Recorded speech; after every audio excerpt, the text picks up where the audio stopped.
कारीगर शेष स्पर्श में माँ मागदेवी सरस्वती तेरे सरस्वती पूजा को गोटे दिन थिला बेले किभली भाव में कुंभार साई रे सरस्वती माँ को शेष स्पर्श दौरान कारीगर सीधा सड़क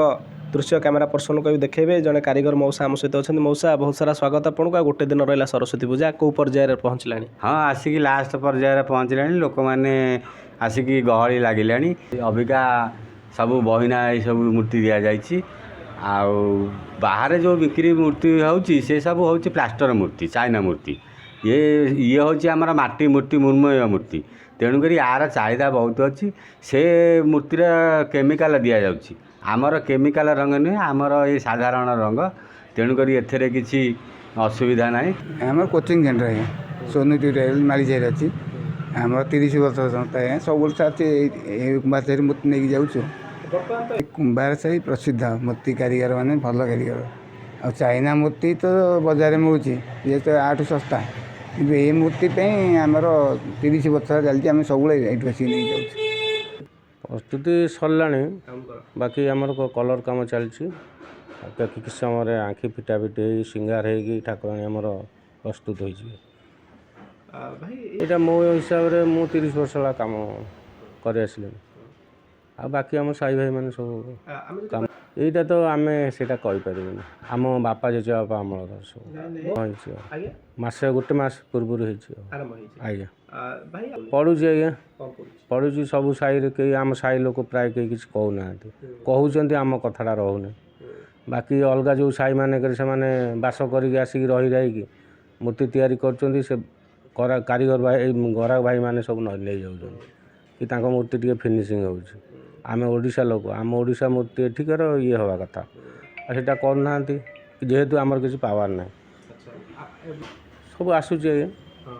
जो जो मैंने आने कथा कि ना ये मूर्ति ठू आम कलिकता चाइना माटी मूर्ति टी भल लगुच सुंदर भी लगुच लोक मानक से प्रभाव पड़ुची कौन करवा क्या आम कौन हाईकोर्ट अपील करवा ना आउ कि आम किसी सेमती पावर शक्ति अच्छी आम कौन कर हाँ हम से आज कह गले तो कारीगर परिश्रम कहीं दे पारे नहीं किंतु परिश्रम होटू भल मूर्ति होते छोट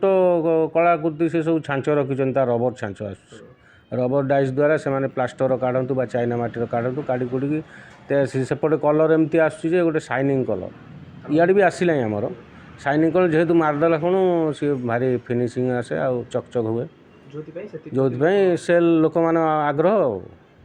सेटा आम केमती कहीपर आम एकजुट हेले हो पार मैंने कथार अच्छी गोटे हाथ में ताली बाजे मूर्ति आसी मैंने मुझे 10-12 वर्ष है आमर ये मूर्ति जाऊँगी आम घर पूजा हो मूर्ति सब जाऊँगी चाइना मूर्ति बाहर मिलूँ किंतु सेटा योग्य नुह पूजापाई आमर केवल योग्य माटी मूर्ति जोटा कि कुंभार साई ही मिलूँ आ कुंभार साई प्रसिद्ध ये कटकर कुंभार साई से आम ये मूर्ति नौ आस निज निज चॉइस अच्छी किंतु योग्य पूजापाई योग्य केवल माटी मूर्ति जोटा कि कुंभार साई मिलूँ आउ चाइना मूर्ति तो स्टेशनरी दुकान में भी मिलूँ ना तो सहीटा हाँ सहीटा भी ठीक से मैंने जानिया दरकार आम कलाकार एत परिश्रम करूँ मूर्ति नेले पेट भी पोषिब आउ पूजापाई भी योग्य सेटा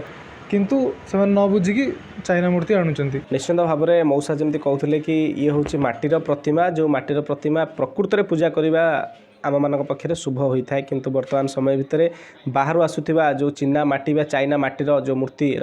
प्रसार जो मार्केट रे अधिक परिमाण मिलूँ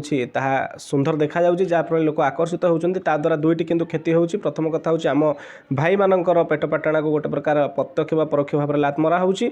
आउ गोटे सबुठ बड़ कथा होउछि जेमि मौसा कहउथिले कि ये होउछि प्रकृति रे माटीर बा मृण्मय प्रतिमा आशा करूछु आपण माने आसीबे कुंभार साई आपण मन पसंद मुताबक मूर्ति आपण माने मध्ये नै परिबे एवं सरस्वती पूजा को भल भाव में पालन करें। कटक विश्वजित नायक रिपोर्ट धरित्री लाइव।